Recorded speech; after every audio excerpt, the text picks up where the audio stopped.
Oh, yeah. So Yeah. now that you've whetted our appetite for these actor types, what Uh-huh. are they?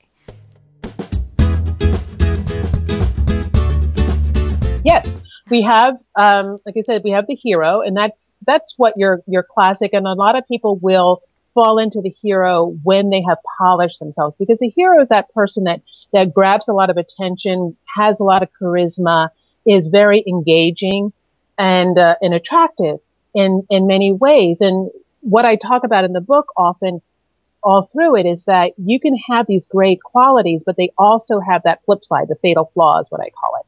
And a hero's fatal flaws, like when we depend on being a hero, we often Mm. let go of some of that vulnerability, some of that Oh, yeah. ability to be compassionate even, because we're so used to the attention being on us. And you have the buddy actor type, like I was talking with Meryl Streep, and what you want to think about is the buddy is somebody who's the best friend. And like, I like to think about the Seth Rogen characters, like, James Franco and Seth Rogen on that sofa. That's one of the pictures that I use. It's like, they're buds. They're going to have each other's back. They're going to do whatever it takes to get their friend forward. And of course, with the buddy actor type, you can go too far. You can Mm. become a doormat. And that's one of the things that you want to watch out for. And for me, I call myself a mix. So, I mean, most people's not just one pure actor type. I'm a mix between the hero and the buddy. And so you have to be careful that when I'm on stage being this hero and then my buddy comes out, when it's time to ask for money or ask for more business or really be strong, I can't let that buddy interfere with my Oh. hero. Oh, I And totally understand that yeah, one. Yeah, I yeah, like to a take care lot of of other entrepreneurs. people's wallets Yeah, myself. exactly. Exactly. You take care of everybody. That's like, oops, I forgot about myself. Yeah. Then we have our villain, which a lot of people think, oh no, villain bad, bad, bad. But I don't see the villain as bad. I feel the villain is a whole nother type. It's the flip side of the hero. It's that hero with a wry personality. It's that hero with that wry, dry sense of humor. When you think about it, you think of Michael Douglas in Greed and how, he can be really despicable, but the thing is you want to love him. It's like, and Hmm. when you think about a lot of movies, when you think about Heath Ledger in that Batman movie, it's like, oh wow, I love him. You Yeah, just want to be with him. And exactly. Robert Downey Jr. does that so well. That's a really charismatic personality. And so the villain can be really powerful on stage and in the presentation and in leadership positions. What you want to be careful of is not to scare people off. That's one of the things is, Exactly. Yes. and because the villain can take it so far that they can be really scary and really insulting. And that's Hmm. where the villain needs to pull back. Another major is the Whiz Kid. The Whiz Kid is that the IT person, the data driven person. They know facts like the back of their hand. It's like you have a whole show now. One of the number one shows is that the Big Bang Theory, full of whiz kids. Oh, yes. They're all the whiz kids and they have so much information. And one of the traps of the whiz kids is they just want to give all this information and they don't take the emotional. They don't realize that communication and presentations is an emotional experience. It's not a Right. data driven experience. So that's one of the things that when I have a whiz kid, it's like, great, keep that data. Let's add some emotion.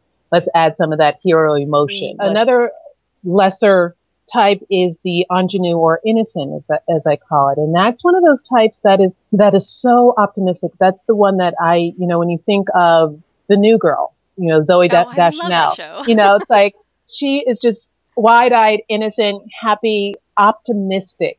And there are a lot of people that's just their natural tendency. Hmm. And one of the issues with that natural tendency, again, is they can be taken advantage of. They can be thought of as stupid or childlike. And those are qualities that you may want to mitigate when you're in certain situations. Exactly. And one of the things that I will do is like, and a lot of times that will come through in a vocal tone, a vocal pattern, or a body language pattern or something. So I'll take the ingenuity, like keep your innocence, keep your optimism. I don't want to make you jaded or anything like that. But what I will do is I want you to use the voice of a hero.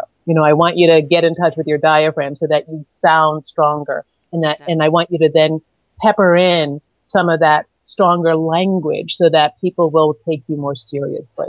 There's a curmudgeon. The curmudgeon is the older, and you don't have to be older in age, but it's that wise person who's been there, done that, and doesn't really want to change. It's like, yes, they're often very ones. respected. Yeah, yeah, there are a ton. I remember sitting next to a guy who said, I aspire to be a curmudgeon. Because they're stuck in their ways. They love the way things are. They love the status quo. And they don't think there's anything wrong with it. They don't think that they don't feel like they need to dress up for anything. They don't need to polish anything because this is the way it is. And what I work with them on is like, yeah, that's great. You're a great person. You're a great quality, but other people, the neuroscience behind the visual aspect of how you come across is really important, so that a curmudgeon may have been great when there was no social media, when there were fewer options out there. But right now, when we're faced with options, am I going to go with the guy with the messy desk, or am I going to go with the guy who has this really great iPad and can like get things done? Well, it was like video killed the radio star. Right. I mean, Christopher Cross, brilliant singer. As soon as you saw what he looked like, his popularity went down, and it was unfortunate. Yeah. That's how we roll as humans. You know, we roll on the visual. And speaking of visual, another type is the supermodel, who is all about the visual. Oh, yes. It's like, all about the visual, how we look, how we dress, the newest products, the latest editions of things, the latest model of thing. And that's great. And that's fine because, like I said, I talk about in my book, the visual is a huge part of your communication. However, what happens when people are super hyper vigilant about that, the assumption in the other person is that they're all show. There's no substance. Exactly. Yeah.